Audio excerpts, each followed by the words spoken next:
اس وقت جس صورتحال سے ہم دوچار ہیں وہ یہ ہے کہ ہم امت مسلمہ اپنی پوری تاریخ کی بدترین خوریزی میں مبتلا ہیں. اس سے پہلے ایسا کبھی نہیں ہوا کہ مسلمانوں کا ایک گروہ سفسٹیکیٹڈ ویپن لے کر مسلمانوں کے دوسرے گروہ پہ حملہ آور ہو گیا. انسانی تاریخ میں اس سے پہلے ایسا کبھی نہیں ہوا کہ مسلمانوں کے اڑتے ہوئے جہاز مسلمانوں کی بستیوں پہ بم گرا رہے ہیں. یہ ہے وہ سنگینی صورتحال کی جس میں ہم اس وقت خود کو پاتے ہیں. اب یہ سب کچھ اچانک نہیں ہو گیا ہے. اگر اپنی تاریخ پر ہم نظر ڈالیں تو ہمیں یہ معلوم ہوگا کہ اس مسلمانوں کی ملی تاریخ میں 4 بڑے کرائسس آئے. اگر میں پہلا کرائسس وہ تھا جو قتل عثمان سے شروع ہوتا ہے اور جس نے ہماری ملی شیرازہ بندی کو تہوبالہ کر دیا. دوسرا کرائسس وہ تھا جب بغداد کا سقوط ہوا 1258، لیکن اس پر ہم نے جلدی قابو پا لیا اور وہ لوگ جنہوں نے سقوط بغداد میں حصہ لیا تھا وہ خود اس ادارے کے رکھوالے بن گئے. تیسرا بڑا بحران اس وقت امت پر آیا جب ان کا سب سے پرانا مرکزی ادارہ کا سقوط ہو گیا، یعنی 1924 جب خلافت کا عالمی ادارہ ختم ہو گیا.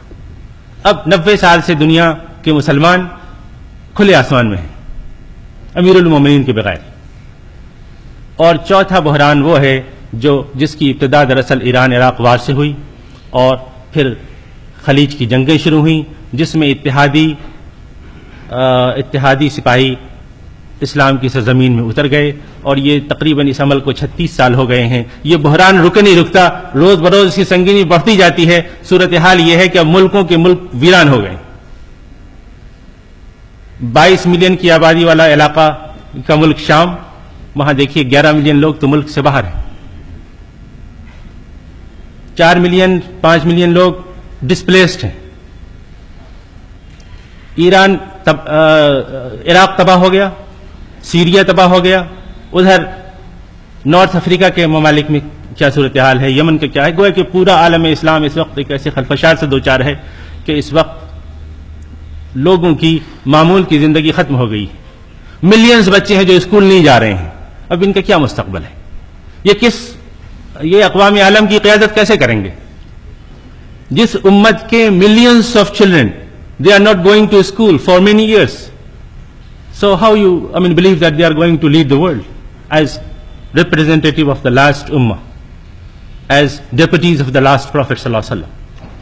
یہ بحران صرف مسلمانوں کا نہیں ہے بلکہ یہ بحران عالم اسلام کا ہے، عالم انسانیت کا ہے کہ جب اس کی جو لیڈرشپ تھی، جس کو لیڈرشپ کرنی تھی، وہ اگر لیڈرشپ کے رول سے محروم ہو گیا، جس کے پاس لیڈرشپ کا ڈاکومنٹ تھا، جس کے پاس آخری پیغام تھا، خدا کی آخری کتاب تھی، جب وہ امت گمراہ ہو جائے، خود وہ اس قابل نہ ہو کہ وہ لیڈرشپ دے سکے، تو انسانیت کا کیا ہوگا؟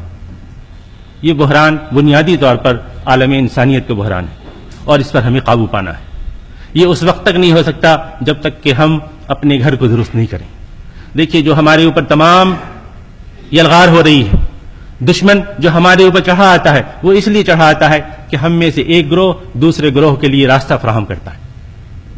ہم وہ پیو کرتے ہیں. ہمارے لوگ کہتے ہیں کہ آئیے صاحب ہمارے علاقوں پہ بمباری کیجیے. یہاں انتہا پسند چھپے ہیں لیکن وہ یہ بھول جاتے ہیں کہ میری جو اپنی اسٹیٹسٹکس ہے کہ پچھلے چند سالوں میں جو 4 ملین لوگ ان علاقوں میں لقمہ اجل بن گئے، یہ کون لوگ تھے؟ جس کو میں کہتا ہوں اسلامک میل ڈاؤن. یعنی بنیادی طور پر مسلمانوں کی مرکزی سرزمین خالی کرائی جا رہی ہے، چونکہ وہاں جیسا آپ نے فرمایا مارٹن صاحب نے کہ نیچرل ریسورسز اللہ تعالیٰ نے مسلمانوں کے قدموں میں رکھ دیے ہیں. اگر عالم اسلام اپنے گرد صرف ایک دیوار بنا لے تو اس وقت پوری دنیا کا کاروبار رک جائے، چونکہ نیچرل ریسورسز آپ کے قدموں کے نیچے ہیں. اب ہو یہ رہا ہے کہ مسلم ورلڈ کے ڈی پاپولیشن کا کام چل رہا ہے. علاقے کے علاقے خالی ہو گئے ہیں. اب تمام بڑی قوتیں، رشینز، امریکنز، فرینچ، برٹش، یہ سب بمباری کر رہے ہیں مشترکہ طور پر. کس لیے؟ کہ ان ریسورسز پر ان کی حصہ داری کتنی ہو. اس صورتحال کو روکنے کے لیے سب سے پہلا کام یہ کرنا ہوگا کہ مسلمان اس سنگینی کا ادراک کریں کہ ہو کیا رہا ہے، ہم جا کدھر رہے ہیں. اور یہ اس وقت تک نہیں ہو سکتا. مجھے یاد ہے کہ خلیج کی جنگ میں جس وقت اتحادی افواج خلیج میں اتر رہی تھیں، اس وقت ان کے پاس ایک مینول آیا تھا. امریکی فوجیوں کے پاس ایک مینول بھی ہوتا تھا ویپنز کے ساتھ، جس میں لکھا ہوتا تھا کہ آپ جس ملک میں جا رہے ہیں وہاں کا کمپوزیشن کیا ہے، ایڈیولوجیکل کمپوزیشن کیا ہے. وہ یہ تھا کہ یہاں اتنے سنی ہیں، اتنے شیعہ ہیں، اتنے کرد ہیں ان علاقوں میں، اور ان کی تاریخ ایک دوسرے سے ٹکراتی ہے، ایک دوسرے سے ان کے یہاں دشمنی پڑھائی جاتی ہے.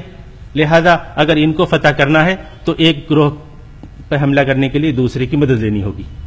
یہ مینول کا حصہ تھا. میں نے اس کا بغور مطالعہ کیا. جب تک ہم کچھ ایسا انتظام نہیں کرتے کہ ہمارے ہی گروہ اپنے ہی اہل قبلہ پر حملہ کرنے کے لیے دشمنوں کو مدد دینا بند کر دیں، جب تک صورتحال نہیں رک سکتی. اور اس کو روکنے کے لیے ضرورت اس بات کی ہے کہ جن تاریخوں میں ہم پھنس گئے ہیں، فرقوں نے جو تاریخیں لکھی ہیں اور ایک دوسرے کے خلاف ہیں، ضرورت ہے کہ اس کا جائزہ لیا جائے. ضرورت ہے کہ اس میں جو پروپیگنڈا مٹیریل ہے اس کو الگ کیا جائے. یہ کام آسان کام نہیں ہے. اب تک ہم یہ سمجھتے رہے ہیں، لوگ بھی کہتے ہیں کہ بھائی یہ نہیں ہو سکتا کہ شیعہ سنی اور حنفی وہابی اور شافعی حنفی یہ سب ایک ہو جائیں. یہ کبھی نہیں ہوا. لیکن ذرا سوچئے، کل کی بات یہ تھی کہ کل جب خطیب مسجد کی سیڑھیوں سے اترتا تھا تو اس کی زہر آلود تقریر صرف مسجد کے اس دائرے میں یا اس محلے کو زہر آلود کرتی تھی.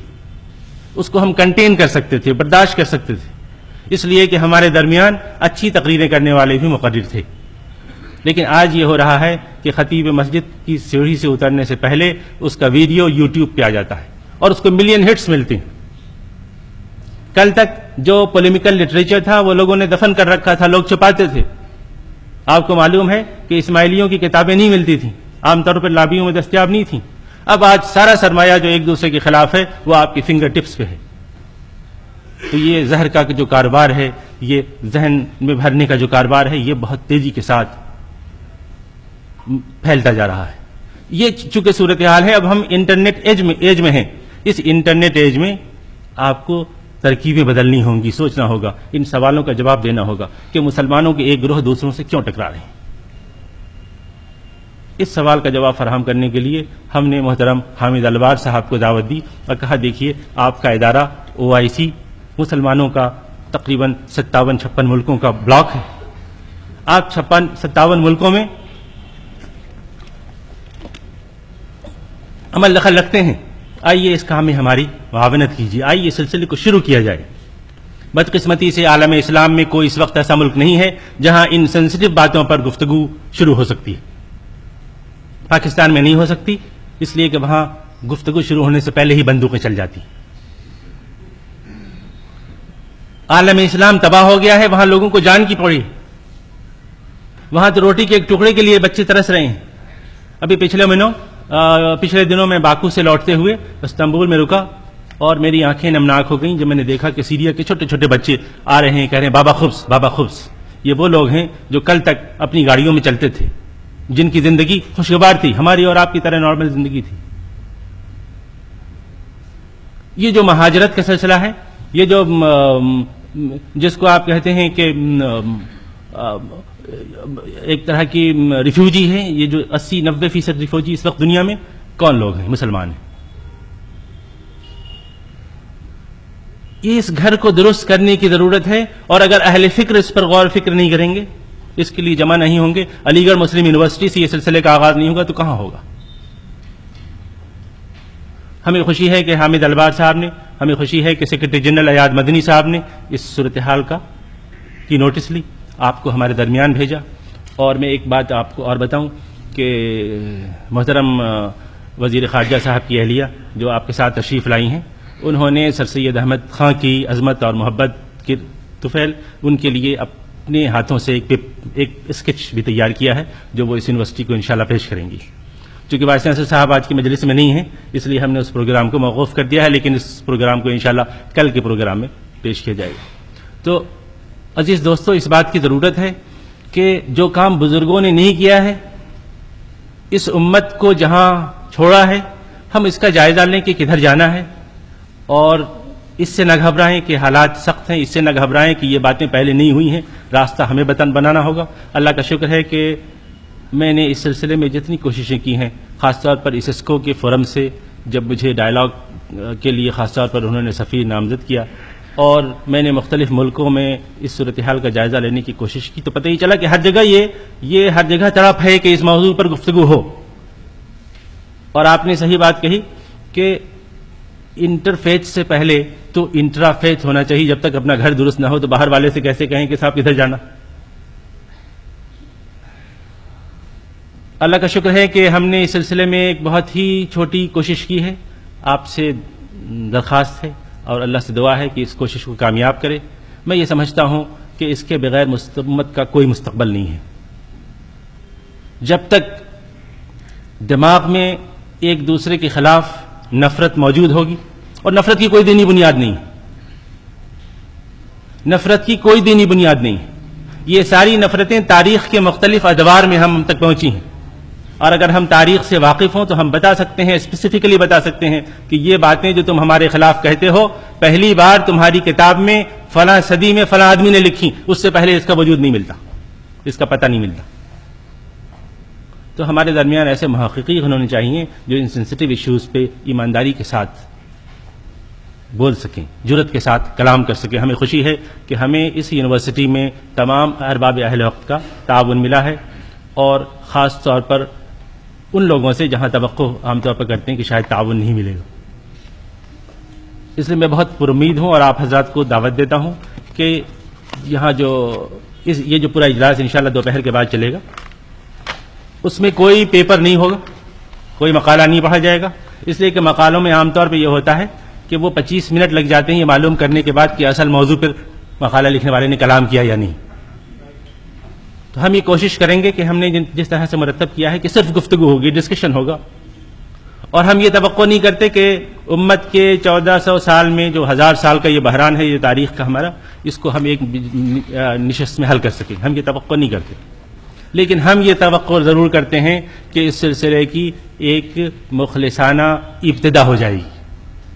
لوگ اگر ملنے بیٹھے، اور اگر علی گڑھ مسلم یونیورسٹی نے، اگر مرکز تعلیم و ثقافت نے صرف اتنا اہتمام کیا کہ سال میں 2-4 جلسے منعقد کرے جہاں مختلف شیڈس آف اوپینین کے مسلمان، مختلف شیڈس آف اوپینین کے ریپرزنٹیٹو، جب میں شیڈس آف اوپینین کا مسلمان کہتا ہوں تو مجھے اپنے مرحوم دوست جان ہل کی یاد آتی ہے جو برمنگھم یونیورسٹی میں مذہب کے پروفیسر تھے۔ انہوں نے مجھے ایک بار خط لکھا، انہوں نے پوچھا کہ میرا نام، میں مسلمان ہوں، I am submitted to God in Christian tradition. تو انہوں نے کہا کہ میں مسلمان ہوں but I am a Muslim in Christian tradition. تو میں نے کہا کہ بھائی میں جو میں نے قرآن مجید پڑھا ہے اور اس میں امت مسلمہ کی جو مجھے تعریف ملی ہے، تو میں تمہیں حضرت مسیح کے سچے ماننے والوں کو، یعقوب اور اسحاق کے سچے ماننے والوں کو میں کیسے امت مسلمہ سے الگ کر سکتا ہوں؟ تو ضرورت اس بات کی ہے کہ لوگ تیار ہیں، یعنی آپ کی امامت اور قیادت کو قبول کرنے کے لیے تیار ہیں، لیکن جب وہ یہ دیکھتے ہیں کہ آپ خود آپس میں اس قدر لڑ رہے ہیں کہ آپ کو اپنی امامت کا، سیادت کا اور اس عظیم پیغام کا جس کا اعزاز صرف اس امت کو اس وقت حاصل ہے کہ اس وقت اس سرزمین پر دنیا کی کوئی دوسری امت نہیں ہے جو یہ کہتی ہو کہ اس کے پاس خدا کا آخری پیغام غیر محرف شکل میں موجود ہے، یہ اعزاز صرف امت مسلمہ کو حاصل ہے۔ تو ضرورت اس بات کی ہے کہ اس اعزاز کا ادراک کریں۔ آئیے ہم مشترکہ کوشش کریں گے انشاءاللہ۔ ہمیں اس بات کا ادعا نہیں ہے کہ ہم بڑے اسکالر ہیں، ہمیں اس بات کا ادعا نہیں ہے کہ ہم میں کوئی بڑا ہے کوئی چھوٹا ہے، بس ہم یہ چاہ رہے ہیں کہ امت کا جو گھر خراب ہے، برباد ہے، اس تباہی کا ادراک کریں، اور ہم سب لوگ مل کر کے، چاہے کسی بھی فرقے سے اس کا تعلق ہو، آئیے اس بات کی کوشش کریں کہ وہ تمام لوگ جو رسول اللہ صلی اللہ علیہ وسلم کے مشن کو لے کر نکلے تھے اور مختلف تاریخ کے مختلف ادوار میں مختلف ڈائریکشنز میں چلے گئے، انہوں نے اپنی آئیڈینٹی الگ الگ کر لی، کوئی شیعہ بن گیا، کوئی سنی کہلایا، کوئی دروز کہلایا، کوئی اسماعیلی کہلایا، اور آگے چل کر مزید اس میں برانچز نکل آئیں، کوئی حنفی اور کوئی شافعی کہلایا وغیرہ وغیرہ۔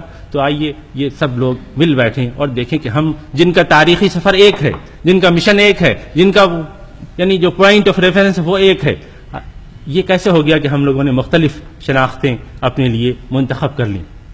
ایک برین اسٹارمنگ کی ضرورت ہے. آج کا یہ پورا اجلاس انشاءاللہ دوپہر کے بعد صرف اس طرح کی برین اسٹارمنگ کی کوشش ہوگی. ہم اس میں کہاں تک کامیاب ہوتے ہیں مجھے نہیں معلوم، لیکن اللہ سے دعا ہے اور میں یہ سمجھتا ہوں کہ میرا اس کے اوپر یقین ہے کہ وہ کہتا ہے کہ اگر کوشش کی جائے والذین جاہدوا فینا تو پھر وہ راستہ نکالے گا.